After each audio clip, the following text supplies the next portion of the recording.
Saya tadi pagi itu agak deg-degan mau ngomong Nabi SAW ini. Ada deg-degan, saya khawatir nggak kuat saya. Ya. Kenapa nggak kuat? Karena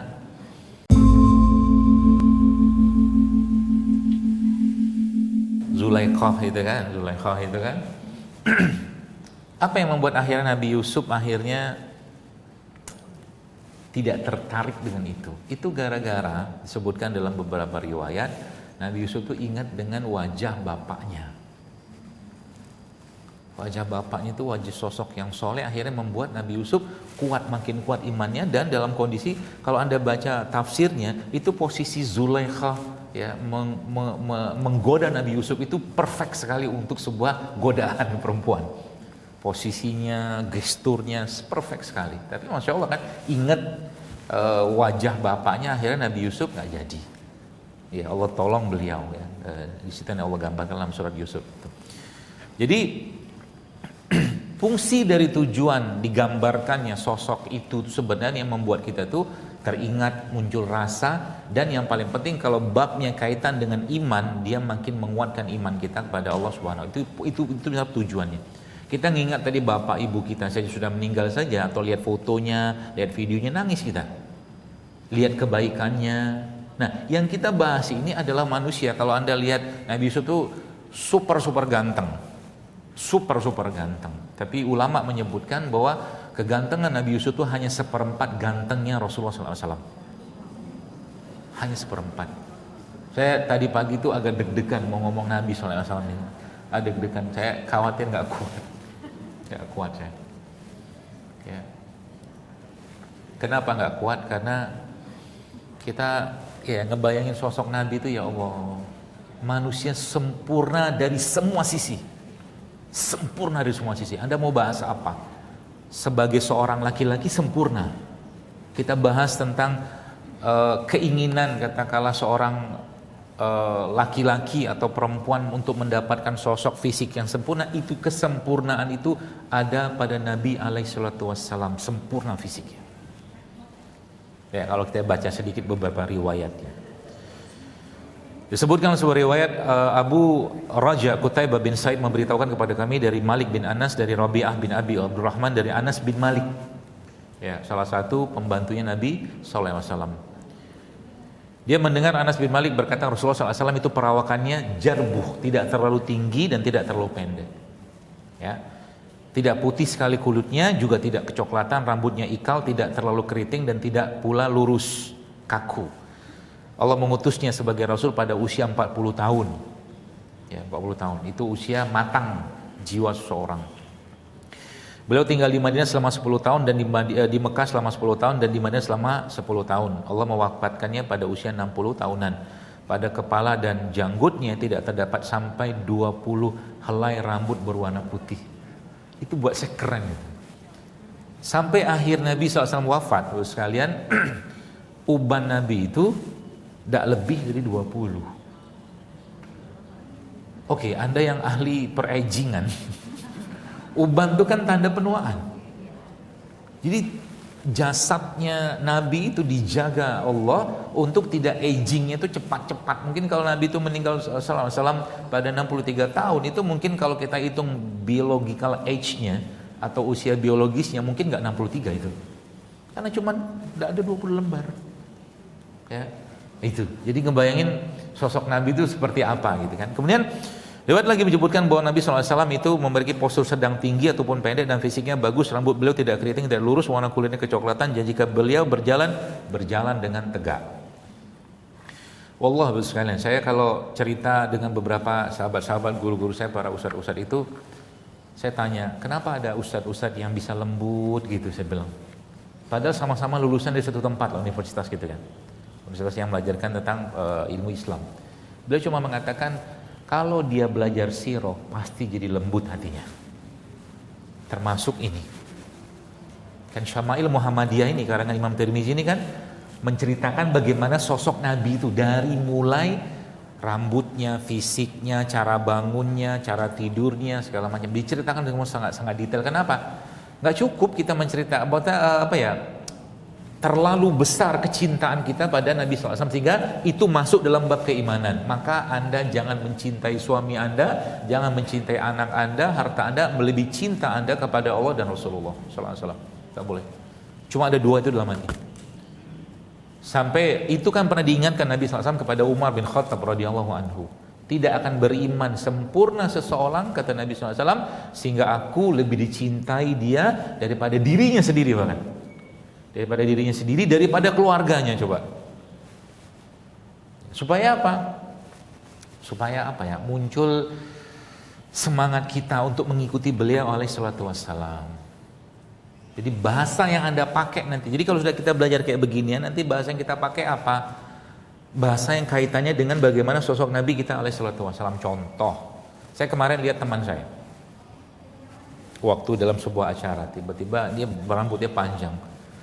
Entah kayak gimana waktu selesai acara di restoran waktu kita makan itu saya lihat rambutnya dikepang 4. Cowok apa tuh namanya? Dikepang lah. Kepang tapi diituin. Dia dikurungkel-kurungkelin gitu kan. 4 sisi. 2 sini, 2 kanan, 2 kiri. Saya bilang nih orang iseng banget. Itu ternyata dikerjakan Nabi kalau dalam perjalanan. Mengepang rambut 4 jalur. Coba. Ada semuanya gitu kan. Jadi kalau kita ada yang pernah baca buku namanya Atomic Habits atau Tiny Habits, saya kadang-kadang lihat itu mah buku biasa aja menurut saya. Nabi itu dari pagi sehari semalam 24 jam. Rasulullah SAW itu Bapak Ibu sekalian itu punya 340 lebih sunnah sehari semalam. Kita bayangin sempurnanya kayak apa nih manusia ini tuh. Sampai Anas itu aku pernah melihat bulan gitu kan, indah sekali. Tapi saat itu aku memandang juga wajah Nabi SAW, dia katakan jauh lebih indah wajahnya Nabi SAW daripada bulan yang begitu cerah bersinar di malam itu. Akhirnya muncul apa Bapak sekalian? Muncul adalah kecintaan kita pada beliau SAW. Itu yang paling penting. Ya. Nah, riwayat menyebutkan Rasulullah SAW adalah laki yang berambut ikal, berpostur sedang, badannya bahunya bidang. Ya. Berambut lebat sampai cuping telinga beliau, memakai kain merah. Aku belum pernah melihat orang yang lebih tampan dari beliau, kata siapa nih? Kata Muhammad bin Ja'far, ya, dari Syu'bah, salah satu sahabat Nabi SAW. Ada manusia lebih. Jadi di dunia ini kalau ditanya manusia paling tampan siapa? Rasulullah. Manusia paling baik siapa? Nabi SAW. Lelaki paling baik siapa? Nabi. Ayah paling baik siapa? Semuanya perfect. Ya. Sehingga tugas kita sebenarnya ngapain? Nyontoh. Anda bayangkan begini ya, ini contoh nih. Saya akan pasang ini ke kehidupan kita supaya Bapak Ibu jamaah sekalian paham. Misalkan di sini ya. Adalah seorang datang ke sini, lalu tiba-tiba orang itu entah laki entah perempuan, apalah entah gila entah nggak tahu lah, pokoknya datang masuk sini, dia kencing di sini, depan saya kencing. Marahlah kita kan, woi kau ini, gitu loh, gila kau, masjid ini segala macam gitu kan ngomong. Maunya kita kalau bisa kita pukul itu orang, nggak bener ini orang, udah tahu masjid. Nah itu kejadian kan juga sama di zaman Nabi SAW. Ada seorang Arab Badui datang masuk ke Masjid Nabawi situ, kemudian apa yang terjadi? Subhanallah, dia kencing, pipis coba. Terus Nabi bilang apa? Biarkan dia, tuntaskan pipisnya. Coba, baiknya kayak apa itu ke manusia kan? Di depan manusia paling mulia. Ya. Akhirnya Nabi katakan, Nabi nasihati Umar, ya Rasulullah izinkan aku memenggal kepalanya. Jangan ya Umar, kata Nabi SAW. Ya. Begitu baiknya akhlak Nabi kita itu. Ya. Nah, jadi Bapak sekalian, badan Nabi itu, ya kalau sahabat itu, jadi karena para Nabi ini diberi kekuatan oleh Allah di atas rata-rata. Di atas rata-rata. Kalau demamnya Nabi itu tidak akan sama dengan demamnya kita, nggak sama. Tidak sama dia. Jauh. Kadang-kadang ada salah sahabat pernah Nabi itu demam, dia pegang kulit Nabi, dia berkatakan seperti besi yang mendidih panas. Itu sebabnya mereka itu diberikan jaminan yang sangat luar biasa oleh Allah. Tentunya dengan segala perjuangan mereka, pengorbanan mereka, Allah kasih janji yang luar biasa, khususnya buat Nabi kita SAW. Dan beliau punya banyak sekali privilege. Ya, privilege itu maksudnya apa? Keutamaan yang tidak diberikan dari Allah kepada nabi-nabi yang lain. Ya. Nah, itu sosok Nabi Sallallahu Alaihi Wasallam. Lalu Ali bin Abi Thalib berkata, Nabi bukanlah orang yang tinggi juga bukan orang yang pendek, kepala beliau besar dan tulang-tulang sendinya juga besar. Ya. Anda bayangkan waktu saya lihat ini saya ingat kisah di perang Khandaq, ada batu gede kan? Batu gede, sahabat nggak bisa mukul, terus Nabi kata ambilkan kapak untukku, ya.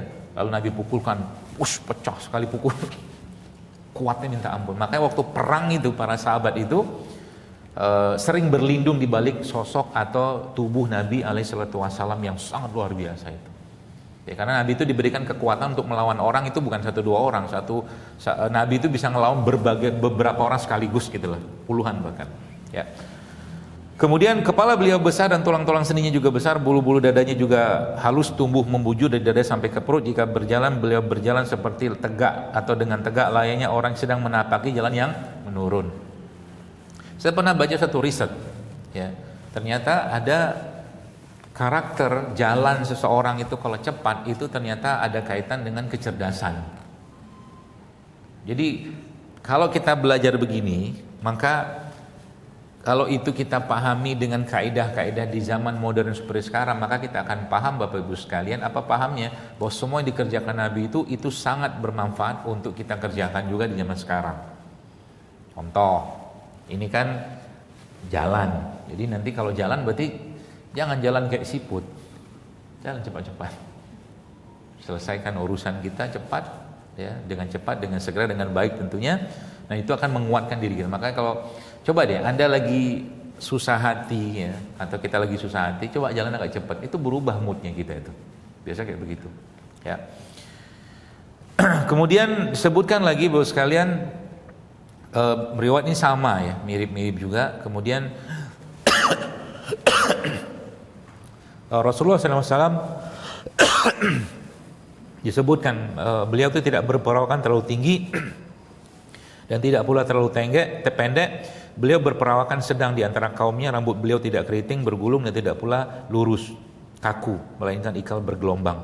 Badan beliau tidak gemuk, dagunya tidak lancip dan wajahnya bulat. Kulit beliau putih kemerah-merahan. Bahkan sahabat itu menyebutkan kami itu sampai bisa bercermin di matanya Nabi.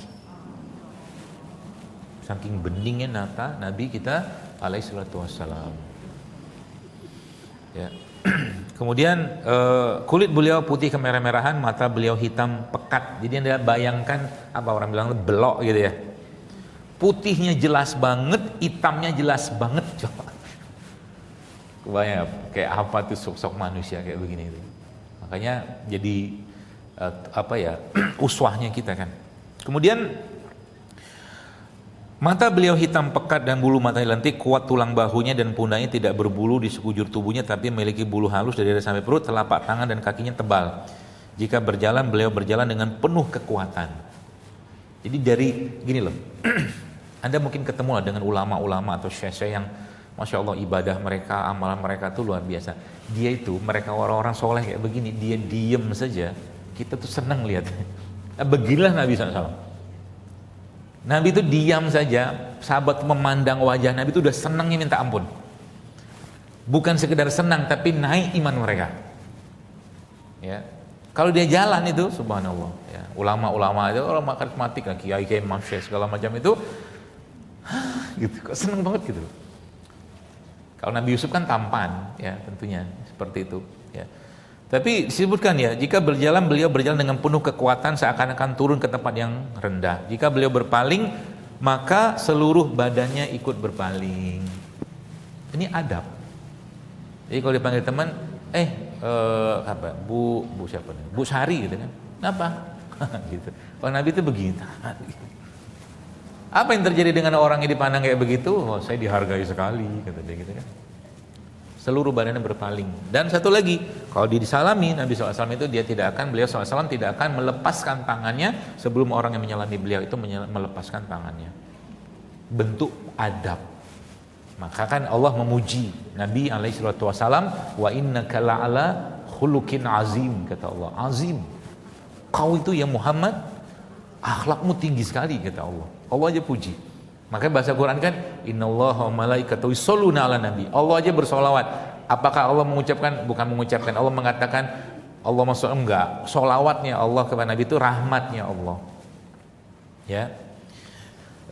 Kemudian apa lagi? Jika beliau berpaling maka seluruh badan ikut berpaling. Di antara kedua bahunya terdapat khatabun nubuwah, tanda kayak dagingnya agak gede gitu situ. Kemudian tanda kenabian. Beliau adalah manusia yang paling pemurah hatinya, paling benar ucapannya, paling lembut perangainya, dan paling mulia pergaulannya. Tidak ada orang kafir sekalipun kalau bergaul sama beliau pasti suka. Masya Allah, kadang-kadang ada ya manusia kayak begini gitu ya. Dan subhanallah sekalian ya, Masya Allah, kadang-kadang kalau saya lihat hadis-hadis Nabi kita SAW ini, kan kita pernah dengar hadis itu kan, wahai sahabatku, kata Nabi kan, aku rindu dengan saudara-saudaraku, kata Nabi. Kami kan saudaramu ya Nabi, kata mereka kan. Bukan, kalian bukan saudaraku, kalian sahabatku, kata Nabi. Terus ditanya sama sahabat, lalu siapa saudaramu itu? Kata Nabi, mereka lah orang-orang sepeninggalku, kata Nabi. Dengan nangis. Mereka adalah orang-orang yang hidup sepeninggalku, setelah meninggalku. Mereka mengimaniku, kata Nabi, dan mereka mencintaiku, tapi mereka tidak pernah melihatku.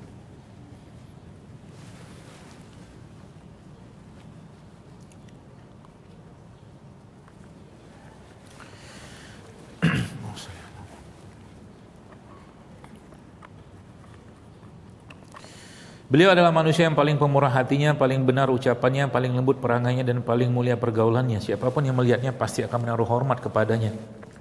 Dan siapapun yang pernah berkumpul dan kenal dengannya pasti akan mencintainya.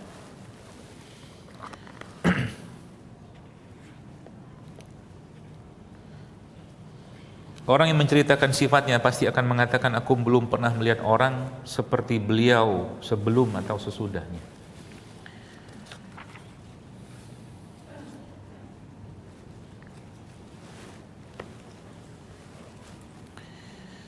Sufyan bin Waqi bercerita kepada kami, berkata, Jumai bin Umar bin Abdurrahman bin Al-Ijli mendiktekan kepada kami di kitabnya, berkata, seorang dari Bani Tamim bercerita kepadaku dari putra Abu Halah suami Khadijah yang memiliki kunyah Abdullah, dari putra Abu Halah dari Al-Hasan bin Ali radhiyallahu anhu berkata, aku pernah bertanya kepada pamanku Hindun bin Abi Halah yang sangat pandai menggambarkan sesuatu tentang karakter fisik Rasulullah SAW. Aku menginginkan agar ia menggambarkan sifat beliau untuk aku jadikan pegangan. Mau masuk dalam rasa yang lebih dalam nggak? Coba Anda pejamkan mata, dengarkan kata-kata saya ini. Anda pejamkan mata, kita mulai merasakan sebagaimana kita membayangkan orang tua kita. Anda dengarkan kata-kata ini, pejamkan mata, nikmati setiap ucapan ini. Karena ini ucapan dari orang yang sangat bisa menggambarkan karakter seseorang. Hindun menjawab, Rasulullah SAW itu sangat berwibawa dan sangat dihormati. Wajahnya bersinar seperti purnama. Ia lebih tinggi dari orang-orang yang pendek dan lebih pendek daripada orang-orang yang jangkung. Kepalanya besar, rambutnya agak ikal dan dibelah tengahnya. Jika tidak dibelah maka rambutnya tidak melebihi cuping kedua telinganya apabila beliau menggeraikannya. Kulit wajah beliau SAW putih kemerahan, dahinya lebar. Kedua alisnya panjang dan lebat, tapi tidak bertemu. Di antara kedua alisnya ada pembuluh darah yang akan tampak jelas ketika beliau marah.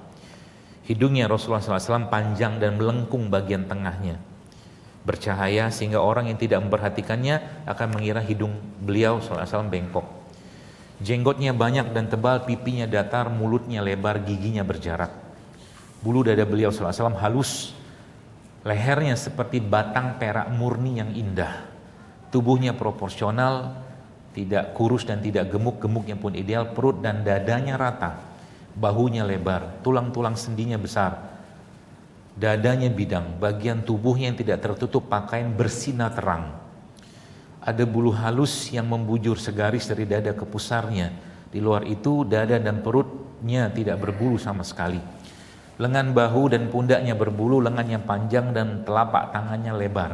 Tangan kakinya tebal dan kekar, jari jemarinya panjang, telapak kakinya bagian tengahnya melengkung, tidak menempel tanah ketika berjalan. Punggung kakinya rata sehingga apabila disiram air langsung, hilang tidak menggenang. Apabila berjalan, beliau mengangkat kakinya dengan kuat dan condong ke depan. Cara berjalannya tenang, langkahnya lebar, jika berjalan cepat seperti menuruni lereng.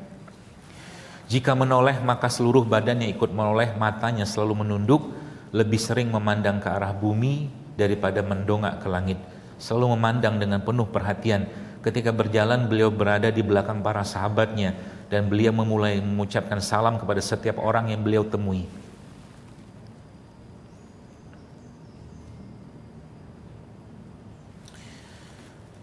Salah satu sahabat Nabi SAW, Jabir bin Samurah berkata, Rasulullah SAW adalah seorang yang dhali'ul fammi, ashkalul aini wa manhusul akibi. Syu'bah berkata, aku berkata pada Simak, apa yang dimaksud dengan dhali'ul fammi? Ia menjawab, lebar mulutnya. Aku bertanya, apa yang dimaksud dengan ashkalul aini? Ia menjawab, panjang belahan matanya. Aku bertanya lagi, apa yang dimaksud dengan manhusul akibi? Yang menjawab, sedikit daging tumitnya. Sempurna kan? Sempurna. Sosok yang gak ada celah manapun, ada celah apapun yang kita bisa ambil kekurangan dari manusia itu. Ya. Dan kabar baiknya apa? Kabar baiknya beliau rindu sama kita. Nabi itu rindu. Yang tadi hadis disebutkan itu, kata Nabi kan, aku rindu dengan saudara-saudaraku. Itu orang-orang yang hidup setelahku, sepeninggalku, dan mereka mencintaiku, beriman kepadaku, meskipun mereka belum pernah melihatku. Ya. Maka Bapak Ibu sekalian, jamaah sekalian, sedikit mungkin kita perlu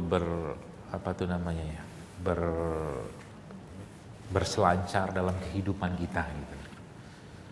Kenapa? Karena kita mengenal sosok Nabi kita alaihi salatu wassalam, kita tahu beliau, kita ucapkan salat, tapi seringkalinya justru malah apa-apa yang beliau kerjakan itu tidak kita pasang, kita pakai dalam kehidupan kita. Ya. Khadijah, salah satu istri Nabi SAW, itu kan disebutkan Allah memberikan kabar kepada Khadijah bahwa Allah membuatkan di rumah di surga itu untuk Khadijah yang tidak ada bising di dalamnya. Kenapa tidak ada bising? Karena disebutkan Khadijah itu tidak pernah meninggikan suaranya kepada Nabi SAW, tidak pernah. Ini akhlak, adab, ya. Jangan pernah naikkan suara di depan suami, misalkan gitu kan. Dan suami juga sama. Saya kadang-kadang sedih gitu ya, melihat ya ada lepat kisah-kisah, ada ibu kadang-kadang dia sedikit cerita ke saya tentang bagaimana sikap suaminya yang temperamen, kasar, bahkan kadang-kadang lebih senang marah. Saya katakan, seandainya dia tahu bagaimana karakter Nabi kita SAW, maka dia akan menangis mungkin. Kenapa menangis? Nabi bilang apa? Nabi katakan begini, sebaik-baik laki-laki itu, kata Nabi, adalah yang paling baik sama keluarganya. Itu laki paling baik.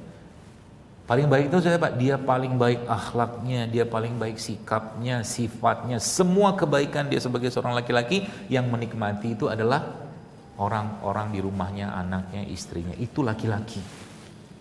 Jadi kadang-kadang saya mikirnya, apa hebatnya jadi laki-laki kayak begitu? Atau mungkin orang ini tidak paham atau belum kenal sosok Nabi SAW. Ya. Nah caranya gimana? Ya sama. Ya dalam konteks ini kita mulai meneladani. Ya, contoh nih, siapa di sini yang nggak suka labu? Banyak kan? Nggak suka labu. Pokoknya labu lah. Banyak nggak sukanya. Banyak kita yang ya kalau dibanding labu mendingan apa kayak pisang kayak gitu kan. Tapi lebih senang yang lain gitu. Nah, Anas bin Malik, lihat. Sahabat-sahabat ibu sekalian, sahabat-sahabat Rasulullah SAW itu mereka itu apa tuh namanya? Kalau ada sesuatu yang kaitan dengan Nabi SAW, maka seketika mereka akan lakukan. Dan seketika itu juga mereka akan jatuh cinta. Sekarang di sini mungkin ada yang nggak suka minum madu. Ya, misal air madu itu gini. Nah, sahabat Nabi ya sallallahu alaihi wasallam itu kalau ada sesuatu yang Nabi kerjakan ya, ada sesuatu yang Nabi kerjakan dan mereka melihat itu, maka mereka langsung contoh secontoh-contohnya. Contoh Anas bin Malik ya, disebutkan sebagai riwayat itu aslinya nggak suka labu, tapi ketika dia melihat Nabi SAW makan labu dengan sangat lahap, sejak itu Anas tidak pernah meninggalkan labu sampai dia mati. Itu kecintaan. Ya. Jadi mereka ini Bapak sekalian ya, radhiyallahu anhum ajmain, orang-orang mulia ini, itu pokoknya apa yang dikerjakan Nabi mereka kerjakan tanpa pikir panjang. Makanya kan kalimat Allah dalam Quran, kul in kuntum, kata Allah, tuhibbunallah fattabi'uni, itu ayat sebenarnya ayat seperti ayat ujian. Kalau kita di sini berdoa Allahumma inni salka hubbak wa hubba ma yuhibbuk, ya Allah aku mohon cintamu, kan gitu ngomongnya. Allah bilang apa? Fattabi'uni, ikutin aku Rasulullah itu. Kalau kau betul-betul cinta Allah. Ya. Maka artinya apa? Artinya kalau kita memang mendeklarasi diri kita itu cinta Nabi segala macam, maka tidak ada satupun dari ruang kehidupan Nabi itu yang kita tidak ikutin ya. Satu demi satu pelan-pelan gitu ya. Cara makan Nabi, cara minumnya Nabi ya, atau mungkin cara Nabi bersikap dengan istrinya, atau mungkin cara istri Nabi, semua itu pelajaran semua ya. Makanya semua pelajaran yang kita butuhkan dalam kehidupan kita itu sebenarnya rujukan pertama kalinya adalah Rasulullah. Maka kadang-kadang saya heran, bicara parenting kenapa nggak ngomong Nabi?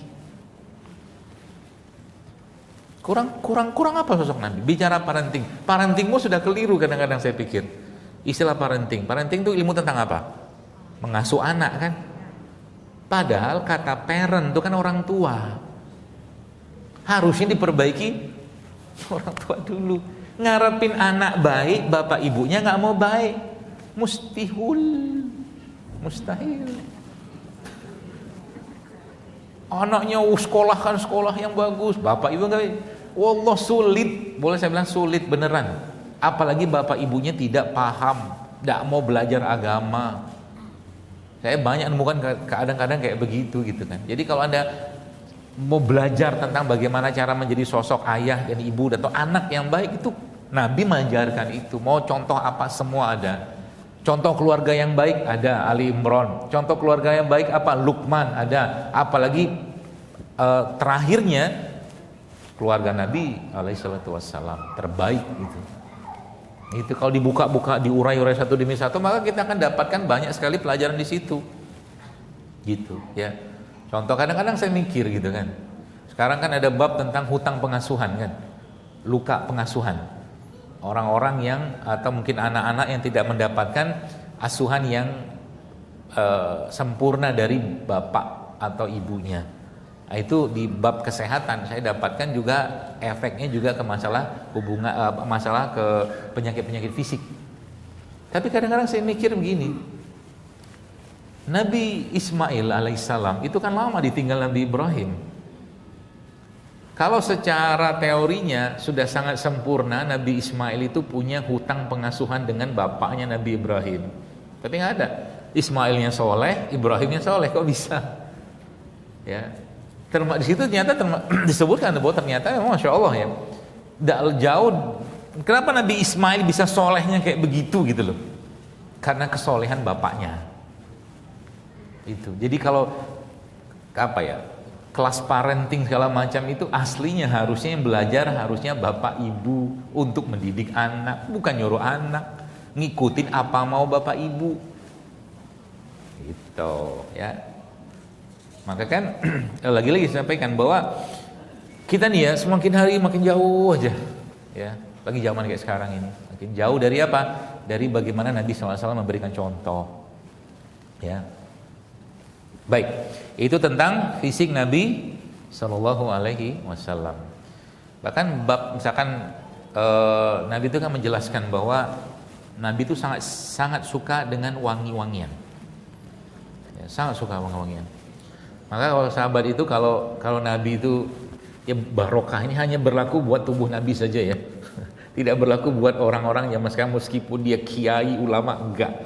Sahabat-sahabat itu kalau Nabi SAW itu berwudu, itu ditampung airnya. Ludah Nabi itu ditampung. Khusus Nabi, ya. Enggak ada yang lain, enggak boleh yang lain. Hanya Nabi SAW. Ya. Ludah Nabi ditampung, ya. Bahkan mereka tuh kalau pegang kulit Nabi itu wangi tanpa parfum. Nah, Nabi kita SAW juga sangat suka dengan parfum, minyak wangi. Bahkan disebutkan Nabi itu punya beberapa jenis minyak wangi. Ya, salah satunya apa? Kasturi, misk. Ya. Termasuk Nabi juga suka dengan gaharu. Ya, gaharu ya. Baik, Ibu sekalian. Tentunya kita tidak akan bisa ungkapkan semua, tapi mungkin beberapa poin yang berkaitan dengan kebiasaan Nabi ini yang mulai pelan-pelan kita ikutin, ya. Dan itu akan barokah. Contoh, saya punya dulu teman lah ya, ibu-ibu juga. Ceritanya unik ibu nih. Di rumahnya dia bilang dia pelihara kambing. Dia pelihara kambing. Saya bilang, bukan buat bisnis bukan, pelihara kambing aja. Untuk apa?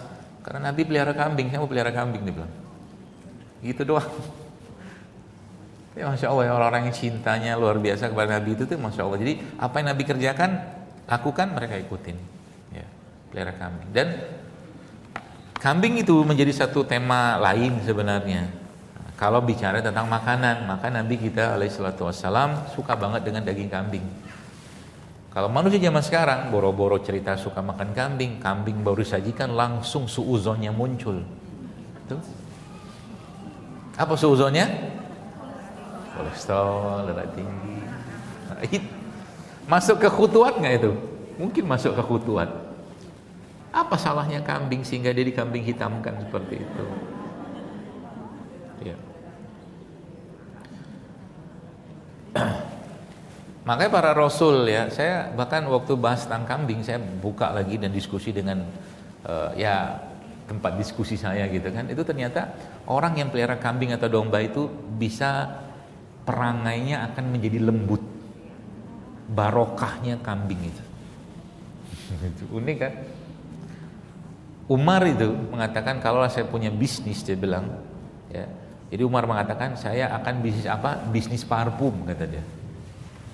Jadi semua yang mereka kerjakan itu ada nyambung semua dengan apa yang Nabi lakukan, sifatkan dan jadi kebiasaan Nabi kita Sallallahu Alaihi Wasallam. Bicara gembar-gembor sekarang tentang, bukan gembar-gembor, tentang perang ya, Palestina sama Yahudi, Israel laknatullah alaih itu kalau bicara tentang sirohnya menarik gitu. Kalau Anda buka tentang Bani Khuraizah itu kan, yang Nabi kepung gitu. Salah satu yang Nabi sampaikan kepada para sahabat itu tebang, pangkas pohon-pohon kurma mereka. Kata Nabi gitu.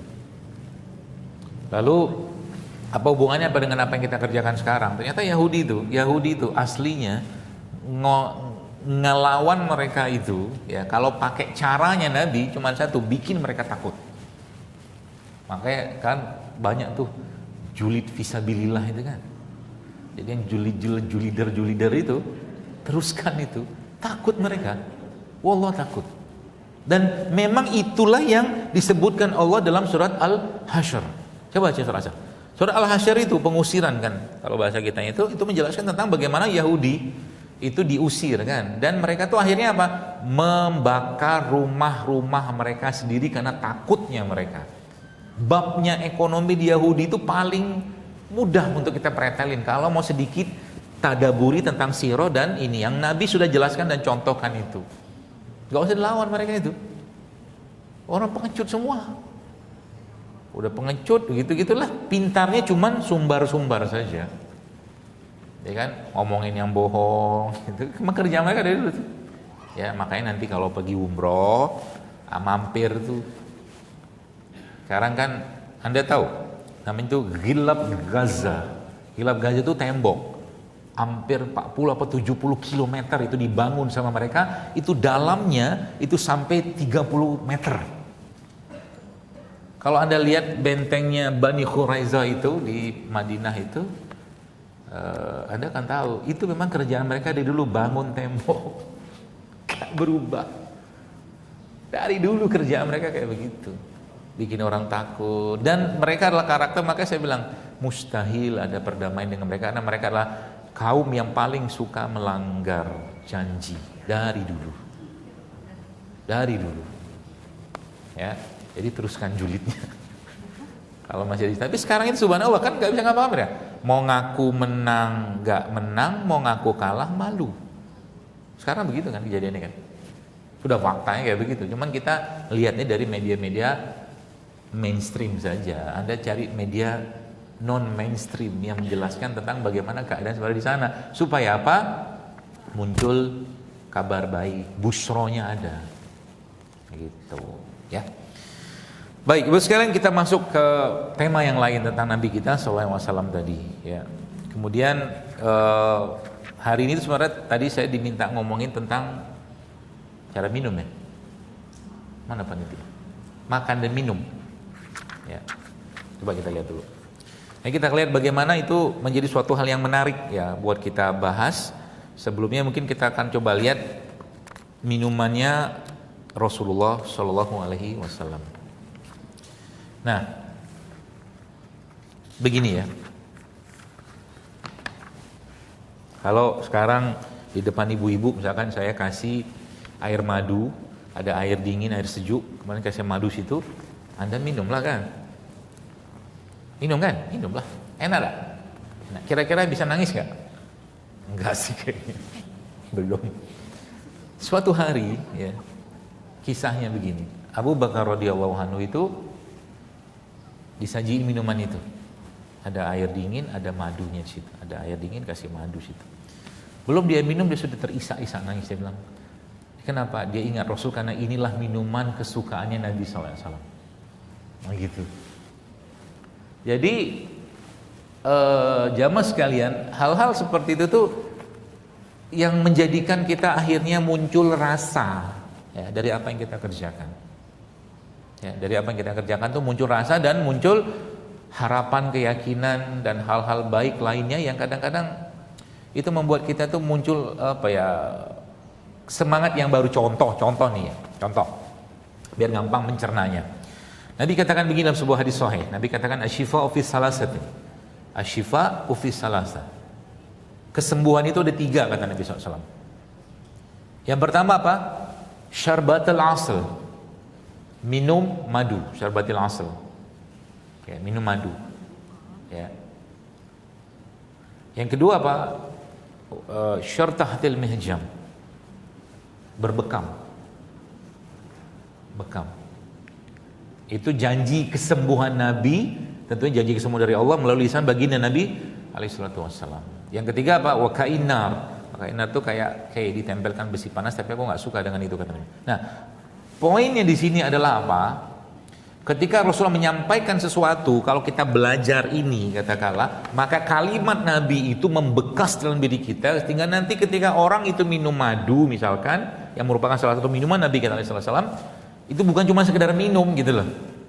Ada harapan, ada keimanan pada Allah, cinta pada Nabi dengan itu. Nah, itulah rasa yang selama ini tuh hilang. Gara-gara orang cuma ngomong apa? Madu mengandung asam amino, enzim segala macam. Lupa bahwa Quran itu menyebutkan ini adalah benda atau sesuatu yang bahkan makhluk yang membuatnya pun itu mendapat wahyu dari Allah Subhanahu wa taala, yaitu lebah. Rasa itu hilang. Paham enggak? Hilang. Yang terjadi cuman madu bagus. Asam amino, enzim, protein segala macam. Gitu loh. Makanya kadang-kadang kita tuh baru sekarang kalau sudah mulai muncul hal-hal begini, kita mulai merasakan hal-hal kayak begitu tuh, Jadi kita tuh bahkan contoh beginilah, Anda yang sudah pergi haji umroh itu kan, kalau sakit misalkan begitu terus apa namanya kan salah satu yang di sana itu kan ada Zam-Zam.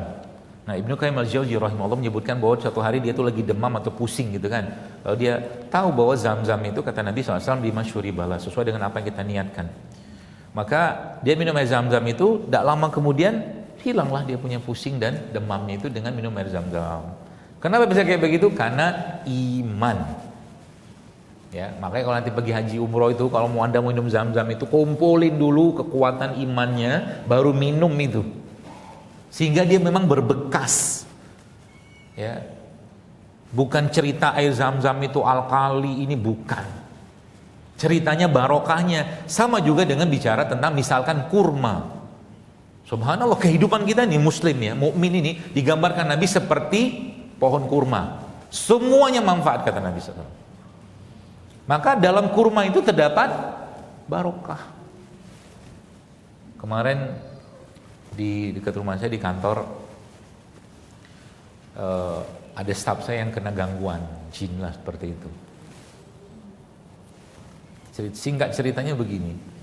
Akhirnya kan saya panggil beberapa teman-teman juga yang memang kerjaannya ngeruqyah gitu kan. Terus akhirnya subhanallah ya menarik gitu kan. Salah satunya apa yang menariknya? Jadi waktu dia muncul gangguannya itu kan saya suruh kasih ya kita tahu hadisnya kan kata Nabi kurma ajwa yang dimakan 7 butir di pagi hari itu menghilangkan sihir kata Nabi sampai sore hari ya. Itu nolak jinnya, nggak mau. Dikasih makan kurma ajwa itu. Nggak mau. Apalagi saya bilang ambilin daun bidara, saya bilang sider. Langsung dia apa namanya berkomentar, jangan gitu kata dia.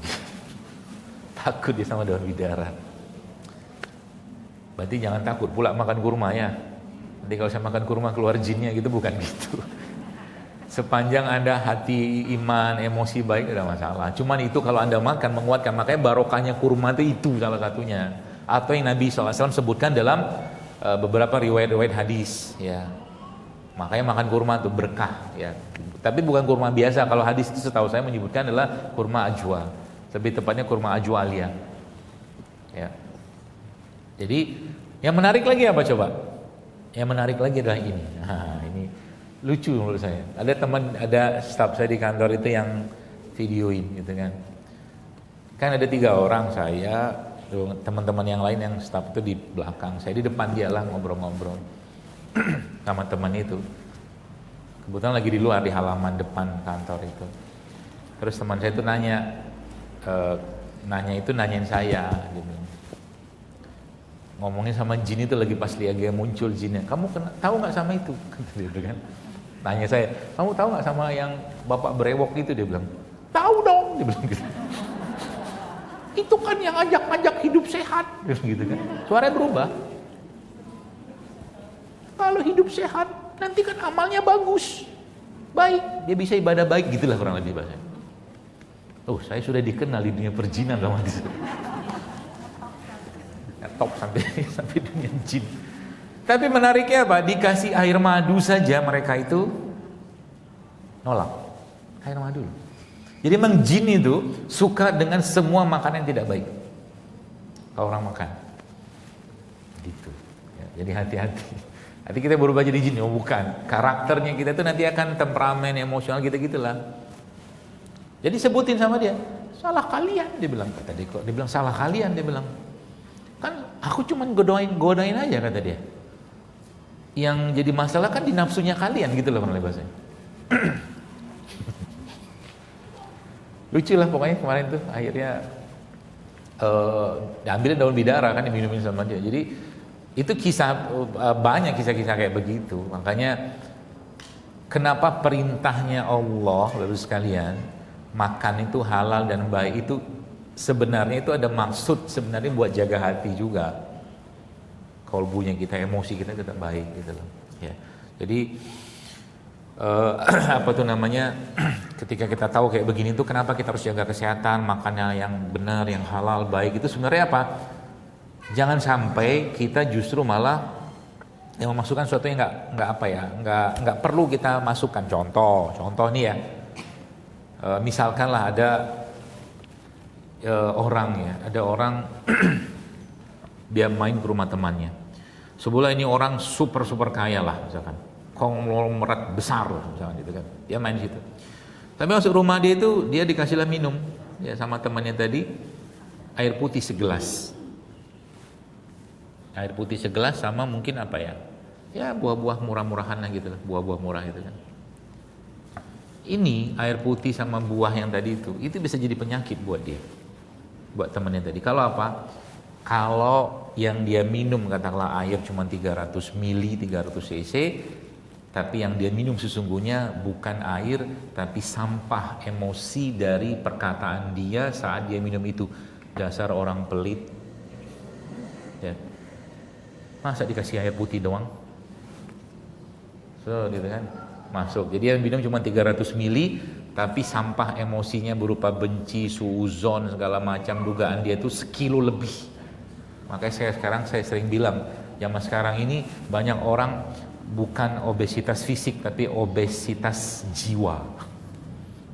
Bukan sakit jiwa ya, tapi jiwanya sakit. Maka jiwanya sakit. Kalau orang beberapa itu menyebutkan itu ya, ada namanya istilah di saya dan teman-teman itu namanya bukan lagi diabetes tapi diabetasol. Itu lain lagi itu bahasanya. Jiwanya yang sakit. Gitu. Kenapa? Terlalu banyak sampah emosi yang dia makan, dia konsumsi setiap dia mengkonsumsi sesuatu. Maka Nabi kita SAW Bapak sekalian kalau mengkonsumsi sesuatu, puji tidak, caci tidak. Kalau nggak suka beliau nggak makan. Jadi jangan lebay dengan makanan. Makan aja.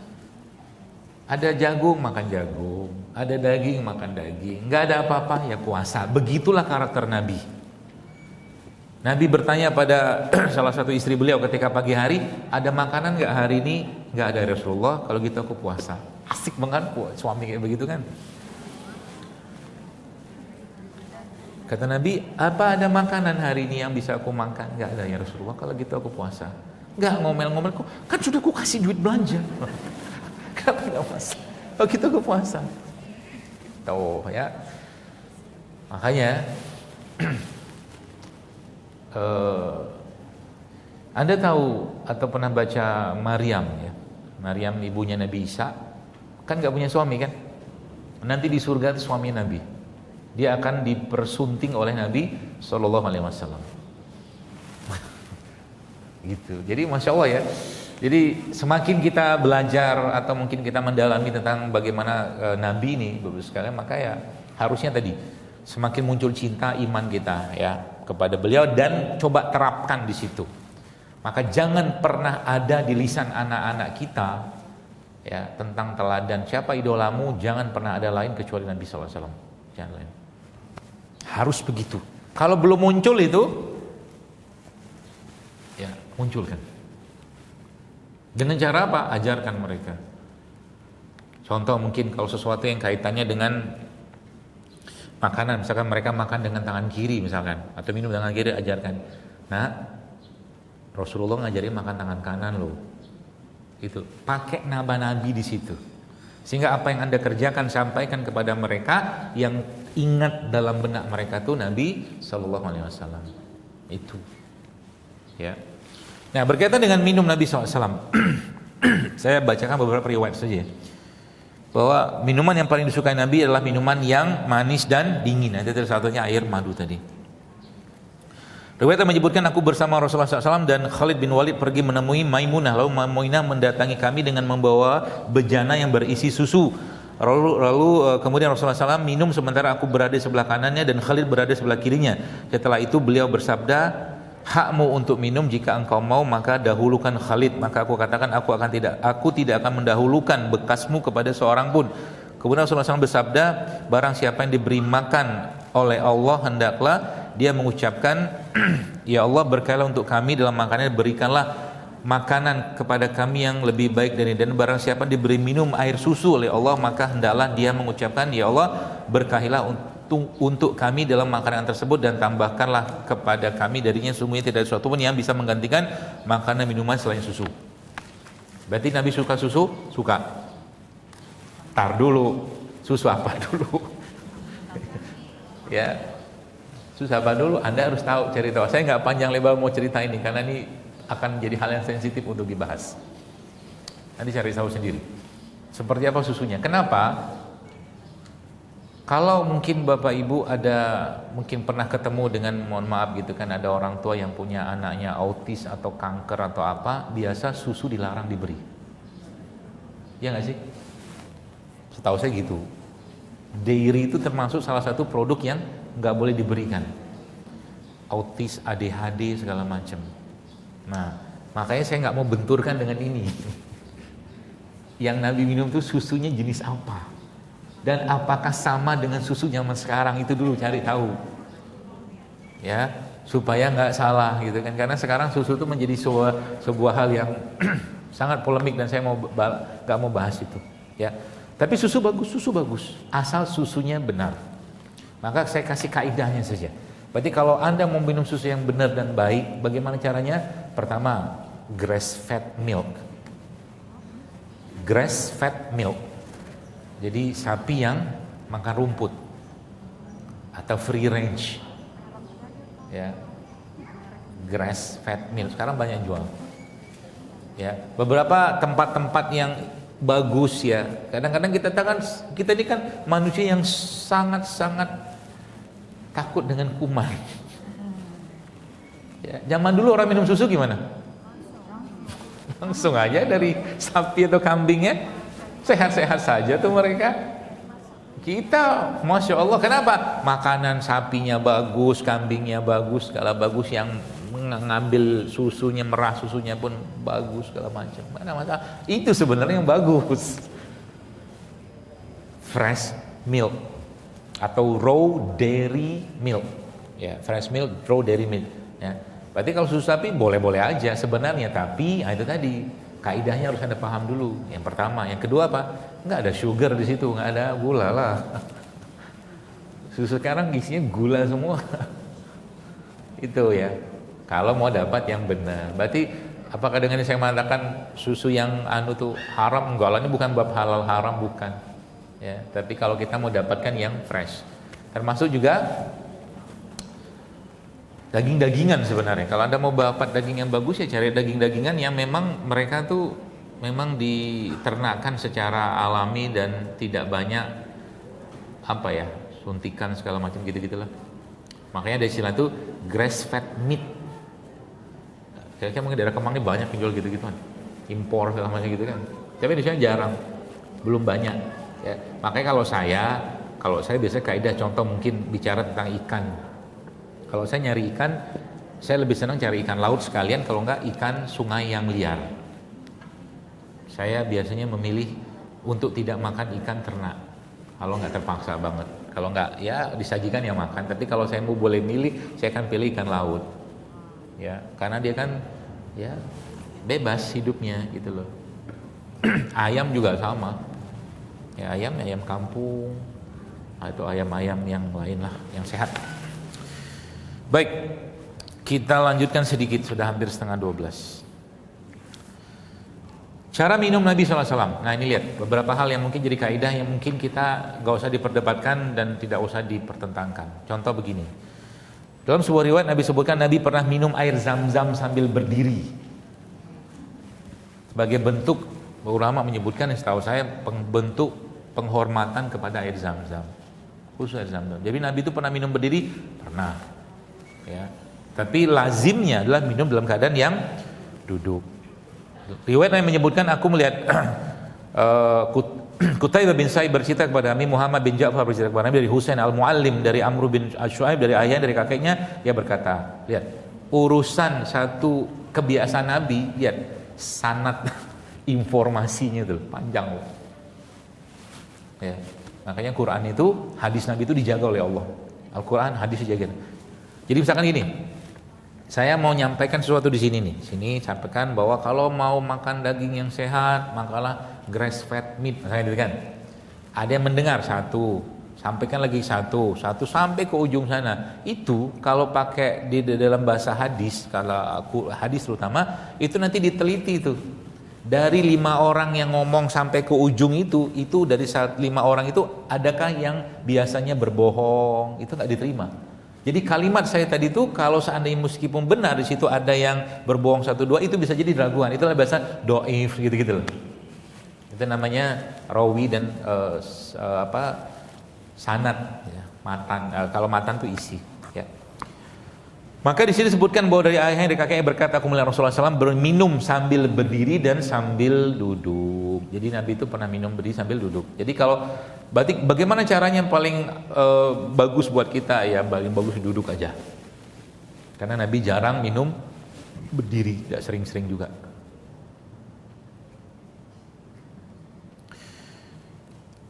Abu Hurairah bin Muhammad bin Al-A'la dan Muhammad bin At-Tarif Al-Kufi bercerita pada kami, keduanya berkata, Ibnu Al-Fudail bercerita pada kami dari Al-Mashi dan dari Abu Malik bin Maisarah dari An-Nazal bin Sabrah, ia berkata, aku Ali diberi segayung air dan ketika itu ia sedang berada di atas teras, kemudian ia mengambil air dengan tangannya lalu berkumur-kumur dan beristinsyak, kemudian mengusap wajahnya dengan kedua lengannya dan kepalanya, lalu ia minum sambil berdiri. Setelah itu ia berkata, inilah tata cara wudunya orang yang belum pernah berhadas. Demikian aku melihat Rasulullah SAW. Paham ya? Saya ulang lagi. Ali diberi segayung air dan ketika itu ia sedang berada di atas teras, kemudian ia mengambil air dengan tangannya lalu berkumur, istinsyak itu mengambil air masukkan ke dalam hidung, kemudian ia mengusap wajahnya, kedua lengannya dan kepalanya, lalu ia minum sambil berdiri. Poinnya di situ apa? Habis wudu itu di sini sebutkan minum. Maka dulu, zamannya dulu, kalau Anda yang pernah haji tahun 90-an atau umur tahun 90-an, itu air Zam-Zam, sumur Zam-Zam itu kan di sekitaran pelataran Ka'bah. Jadi sebenarnya aslinya kalau mau dapatkan barokah yang luar biasa besar dari air Zam-Zam itu mandi kita. Maka zaman dulu kalau lihat jamaah haji itu mandi dia. Habis itu tawaf. Habis tawaf mandi itu. Mandi. Ya. Itu yang bagus. Kalau sekarang kan cuman guyurin kan. Walah kan. Kalau minum paling itu mah minum habis tawaf. Ya, seperti itu. Jadi meminum air setelah dari wudu tadi. Ya. Nabi SAW disebutkan sebuah riwayat lain ketika minum mengambil nafas di luar. Jadi misalkan begini nih. Jadi nggak ada bernafas di dalam gelas. Ya. Dan ini menarik nih. Minum itu kalau diniatkan karena memang kita melakukannya karena Allah kan jadi pahala. Makanya sahabat-sahabat Nabi SAW itu kalau minum itu kan air nih gelas, Bismillahirrahmanirrahim. Selesai itu, Alhamdulillah. Minum lagi, baca lagi Bismillah, Alhamdulillah. Jadi semakin banyak Bismillah, Alhamdulillahnya, semakin banyak mereka menyebut nama Allah di situ. Momennya begitu mereka manfaatkan. Rasulullah SAW mengambil nafas di luar di badannya sebanyak 3 kali dan beliau bersabda, hal itu lebih melegakan dan lebih mengenyangkan. Riwayat yang menyebutkan apabila Nabi SAW minum, beliau mengambil nafas 2 kali. Rasul pernah masuk ke rumahku dan minum dari mulut kirbah, kantong air dari kulit. Ya, berarti Nabi pernah ngerjain kan? Nanti beli itu kirbah itu. Di Mekah banyak jual kantong. Jadi karena Nabi pernah mengerjakan, aku mau kerjakan. Kenapa? Karena aku cinta Nabi. Nah, gitu bahasanya. Jadi riwayatnya menyebutkan Nabi SAW pernah masuk ke rumahku. Ini riwayatnya Ibnu Abu Umar bercerita kepada kami supaya bercerita kepada kami dari Yazid bin Jabir dari Abdurrahman bin Abi Amrah dari neneknya Kabasyah, yang berkata, Rasulullah SAW pernah masuk ke rumahku dan minum dari mulut kirbah, kantong air dari kulit yang tergantung sambil berdiri. Aku mengambilnya dan memotong mulut kirbah tersebut. Apa maksudnya? Dia mau mengambil barokah dari bagaimana Nabi meletakkan mulut beliau SAW dalam kirbah tadi. Itulah cinta mereka sama Rasulullah. Itu luar biasa ya, Masya Allah ya. Baik, beberapa yang lain yang saya sebutkan, Anas bin Malik biasa mengambil nafas luar bejana air minum sebanyak 2 atau 3 kali dan ia beranggapan bahwa Nabi juga mengambil nafas. Lihat kata-katanya 2 atau 3 kali. Begitu Nabi kerjakan. Gitu. Yang nanti muncul apa? Kerinduan, kecintaan pada Nabi SAW. Jadi beberapa notis atau notif ini tuh bukan sekedar notif, kita lakukan sebagaimana itu. Ya. Riwayat lain menyebutkan Nabi masuk ke rumah Ummu Sulaim dan beliau mendapati kirba yang tergantung dan beliau minum dari mulut geriba tersebut sambil berdiri. Kemudian, lagi-lagi nih, Masya Allah mereka tuh ya. Kemudian Ummu Sulaim mengambil mulut geriba itu dan memotongnya. Jadi kayak ada kantong bekas di atasnya diminum sama Nabi, dipotong sama mereka, disimpan. Makanya kadang-kadang saya kalau ada pameran-pameran Nabi itu, saya wallahualam saya nggak tahu itu benar apa enggak sih. Itu benar barangnya Nabi atau tidak, wallahualam. Ya. Tapi poinnya itu, kalaulah itu benar ya alhamdulillah. Tapi kalau mau tidak, kita mbok ya. Jadi ya, justru malah hal-hal yang sifatnya kebiasaan Nabi kita alaihi salatu wassalam itu yang mulai kita angkat tiap hari kita. Contoh nih mungkin nanti malam tidur nih. Nah, tidur itu coba cari apa doa-doa Nabi sebelum tidur, kerjain. Jadi kalau Anda mau hidup lebih baik, lebih bahagia, lebih sukses, lebih berkah, perbanyaklah mengikuti kebiasaan-kebiasaan Nabi kita alaihi salatu wassalam setiap harinya. Kalau sekarang katakanlah baru 10, naikkan lagi, tambahkan lagi, tambahkan lagi, tambahkan lagi. Ya, seperti itu. Contoh, misalkan saya sudah tahajud. Misalkan. Lalu lihat bagaimana tahajudnya Nabi. Ya, bagaimana meningkatkan kualitasnya. Maka Nabi mengatakan bahwa sholat malam yang paling baik itu adalah sholat yang paling lama berdirinya. Maka Nabi itu bisa sholat sepanjang malam itu dengan membaca satu ayat saja dan beliau lama berdirinya. Kalau sholat-sholat yang lain gimana? Beberapa yang menyebutkan Nabi itu sholat, ada salah satu sahabat mengikuti Nabi kita sallallahu alaihi wasallam, lalu beliau membaca surat Al-Baqarah. Sholatnya baca surat Al-Baqarah. Al-Baqarah dibaca dengan nafas yang standar, maka kita akan selesai dalam waktu 2,5 jam. Lalu sahabat itu menyebutkan, ternyata Nabi melanjutkan lagi dengan surat Ali Imran. Ikan mau Ramadan nih, ya. Kalau bisa, ya malam-malamnya kita itu Anda hidupkan dengan Quran. Sampai mata Anda menutup sendiri. Karena keletihan membaca Quran itu fadilahnya luar biasa besar. Saya dulu pernah ikut di Bandung, masih ada dulu tuh, bawa anak istri gitu kan, itikaf. Ada satu masjid di sekarang kayak masih itu, Masjid Habibur Rahman namanya, di dekat PTDI. Jadi Masjid Habibur Rahman ini sekarang kalau itikaf hari-hari terakhir Ramadan itu satu malam itu dari jam 1 sampai jam 3 atau jam setengah 4 itu 3 juz. Semalam. Jadi kadang-kadang ada yang sudah naik ke atas, sudah Allahu Akbar lagi, dia masih di bawah, masih sujud ketiduran. Banyak. Itu. Makanya Ramadan itu harus jadi bulan kita untuk berlelah-lelah untuk Allah. Cukuplah 11 bulan kita sudah disibukkan dengan dunia. Nanti suaminya kalau ada kelapangan waktu, rezeki, suruh dia pergi itikaf.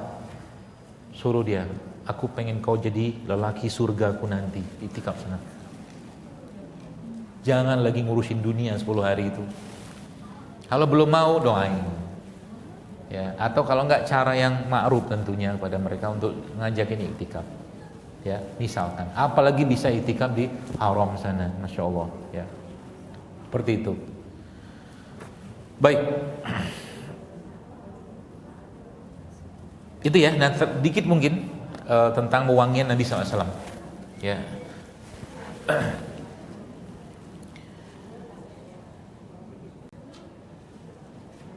Nabi SAW itu memiliki apa nih? Yang pertama kebiasaannya.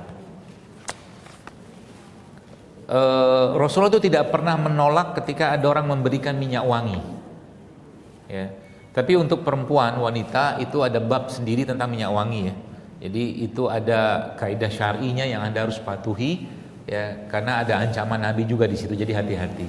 Contohnya mungkin Nabi katakan Allah melaknat ya wanita, mohon maaf, yang dia berparfum, berwangi-wangian dan dia melewati sekumpulan laki-laki dan laki-laki tadi mencium aroma parfumnya, maka Allah melaknat wanita tadi. Melaknat itu maksudnya apa? Allah cabut keberkahan pada saat itu.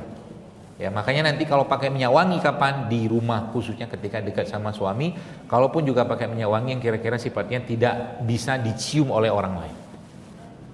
Ya, makanya urusan minyak wangi itu sebenarnya adalah urusan atau punyanya kaum muslimin.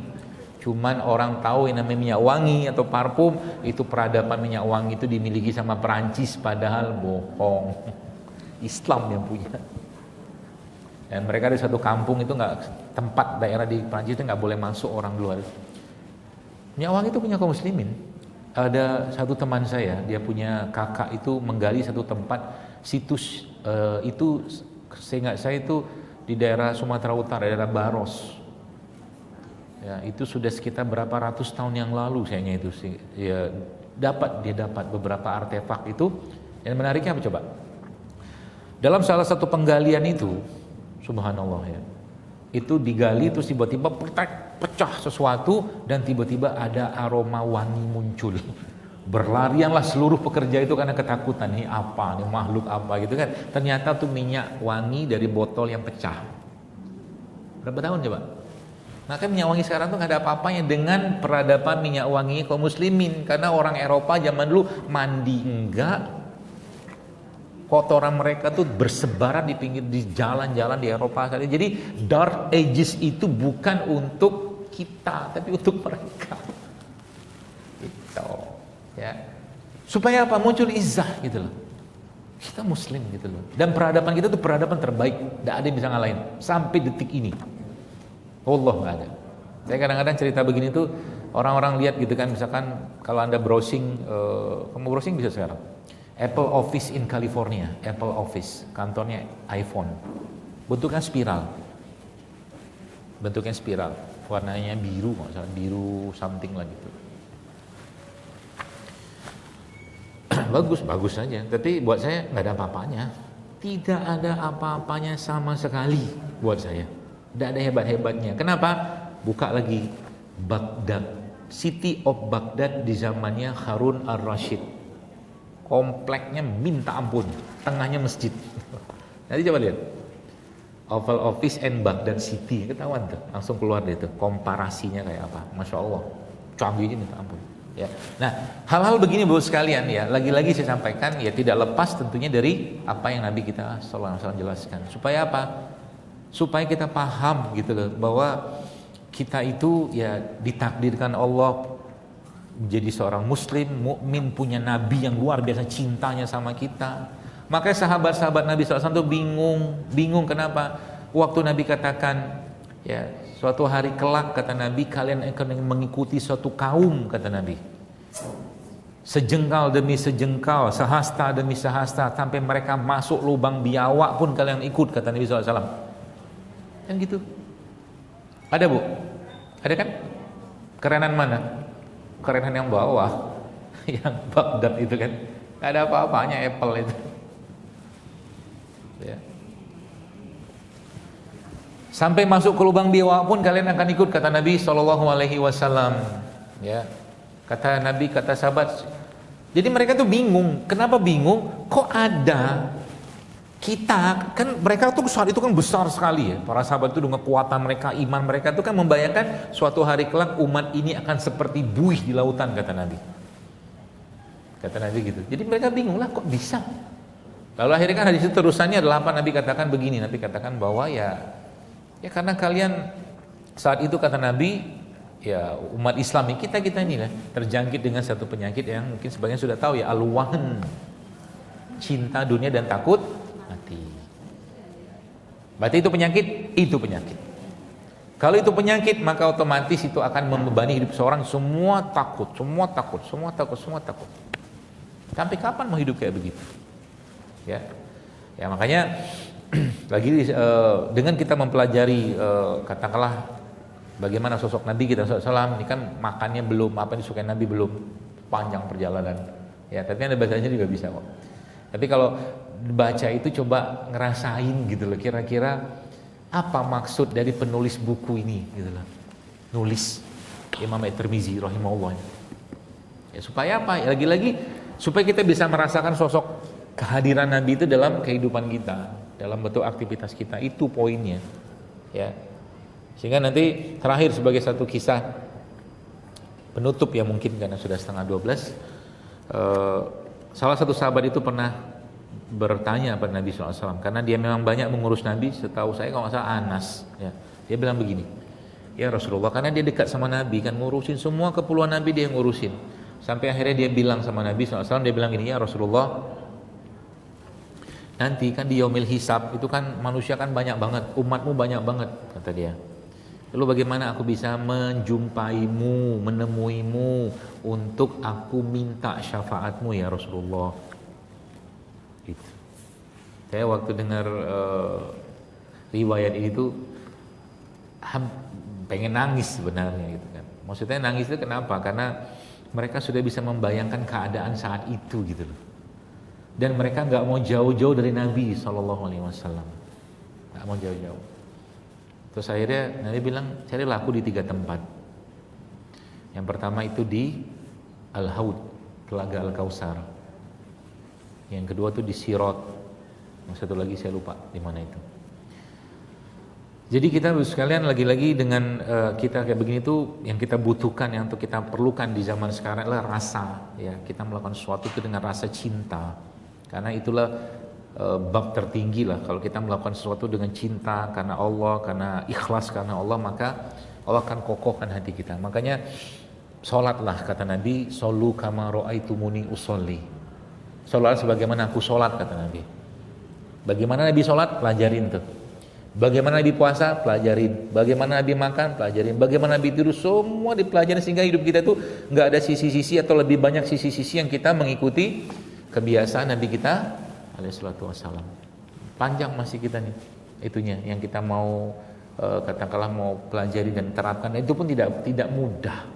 Tidak mudah. Contoh mungkin Nabi suka dengan baju apa, pakaian apa. Kalau istri-istri Nabi katakanlah sukanya dengan baju apa, kan belum. Berarti sekarang kalau kita ditanya yang manusia terbaik Nabi, berarti manusia terbaik setelahnya Nabi siapa? Para sahabat Nabi, keluarga-keluarga Nabi kan gitu kan. Artinya merekalah orang-orang yang layak dicontoh, nggak ada yang lain. Ya, mudah-mudahan bermanfaat dan mohon maaf kalau ada yang salah saya ucapkan. Semoga Allah tambahkan cinta kita kepada Nabi SAW, tambahkan cinta kepada agama ini, kepada Allah tentunya, dan semoga Allah berikan kenikmatan dalam hati kita terhadap semua amal ibadah yang kita kerjakan, dan semoga Allah terus berikan kepada kita kemudahan untuk beramal soleh, kemudahan untuk kita menyebar luaskan agama Allah dan berdakwah di jalan Allah ini apapun caranya, baik kita sebagai suami, istri atau anak atau siapapun lah.